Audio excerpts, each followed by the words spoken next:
So 5.A.4 starts off with two new rules for exponents. And these are rules we're going to be using effectively for the rest of the semester in various places.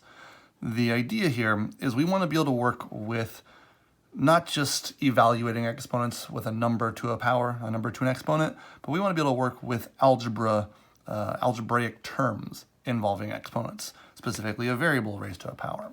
So you see over here the first two rules we'll look at, and we'll see three more on the next page, next section. And they're written in general, which can be a little confusing at first. The idea and what's important about this general rule, the first rule here called the product rule. It says a to the m times a to the n is a to the m plus n. Okay, what does this mean? This means product. When you are asked to multiply two, and here's the important part, of the same base. That's the thing I want to point out here. Those are both a's, right? Those are both the same base. When you multiply together two things that are the exact same base, what happens, you can take their exponents individually and add them and make that the new exponent of that same exact base. Okay? Now let's take a look at this and see why this works. Rather than just saying, hey, here's a rule, memorize it. Let's write it out and make it make sense. Let's think about it, right? So I'm going to use x for a variable and say if I had x to the third times x to the second, right? Now before this rule, before today, we've never seen that. We have no clue what to do. But what we do know is we know that x cubed means 3 copies of x. So x times x times x. So there's 3 x's multiplied together. Times x squared. 2 x's multiplied together. There's 2 x's multiplied together. But in writing it out, you can see we had 3 x's and 2 more, so we have 5 x's. X to the 5th would be a way to summarize that statement, that expression right there. And so this idea is just me showing you that where does 5 come from? It comes from 3 plus 2, right? That's exactly where that 5 comes from. Now, this is the answer. That's what we want. But I'm just showing you again how the rule applies. So you don't need to write it out every time because the rule makes sense. When you see x cubed times x squared, you aren't going to think about multiplying these two numbers at all. You're saying, I have 3 x's multiplied together and 2 x's multiplied together, and when I multiply them together, that gives me a total of 5. That's why this rule works the way it does. Multiply same bases, you get that same base, adding the exponents. The other one, actually I'll just leave that right there. The other one, once you understand this rule and remember it, the other one's very simple to remember because the other rule is the quotient rule. Quotient is our word for division.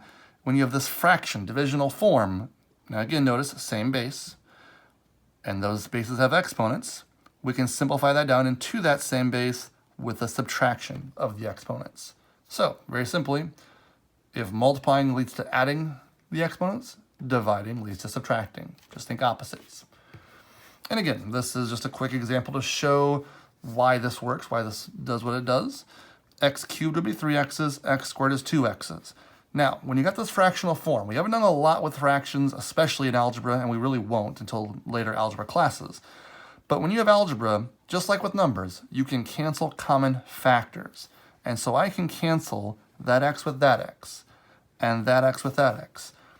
That leaves me nothing but a single x on top and nothing on bottom, meaning like a 1 on bottom, leaves me with just x. And remember what we said on the previous page. When you see something without an exponent, it's like it's an exponent of 1, and that exponent of 1 would have come from 3 minus 2. Always numerator minus denominator, right? That's the key. That's the one thing about that. It's got to be top minus bottom. So we get a 1. Again, that's the answer, but that's showing you how the rule gets you there without having to actually write it all out. Okay? Also, I do want to just point out real quickly here that with this rule, I'm just going to squeeze it in right here. With this rule, this is actually why we know that weird 0 exponent rule. What if I had said x cubed over x cubed? Okay? I'm going to do two things.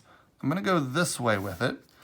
X cubed over x cubed. Think of it this way. Before we use the rule, any fraction we ever give you, right? Any fraction you've ever seen or division problem you've ever seen, if you have something divided by itself, right? 2 divided by 2, 10 divided by 10, if something is divided by itself, that is always equal to 1, no matter what, right? Anything divided by itself is 1.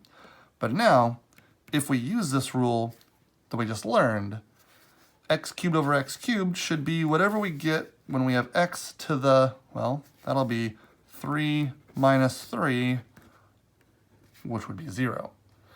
That is the 0 exponent rule being equal to the same thing that we already know is equal to 1.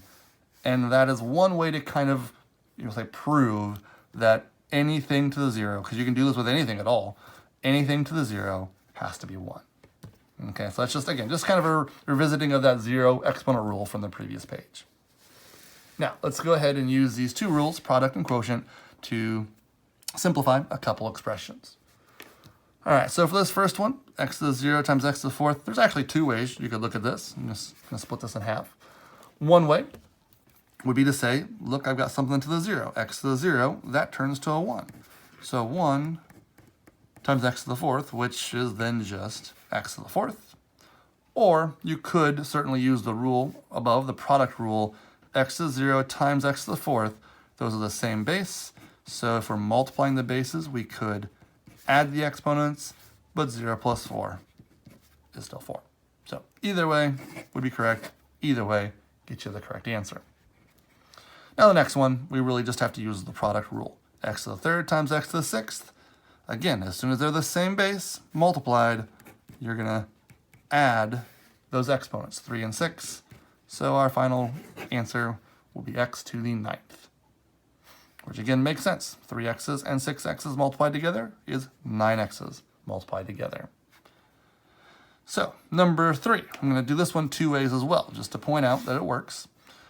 These are numbers, right? We could absolutely evaluate these. 2 squared, we know what that is. 2 squared is 2 copies of 2. 2 times 2 is 4. 2 cubed is 3 copies of 2. 2 times 2 times 2 is 8. And 4 and 8 is 32. However, if we wanted to point out that we could still use the product rule because these are the same base, they're both 2's. 2 to the 2nd times 2 to the 3rd, well, that product rule tells me I can add the 2 and the 3, which will give me 2 to the 5th. But if you take 2 times 2 times 2 times 2 times 2, that's 2, 4, 8, 16, 32. Get you there either way. All right, so the next one here with the multiple variables, not really any trick here.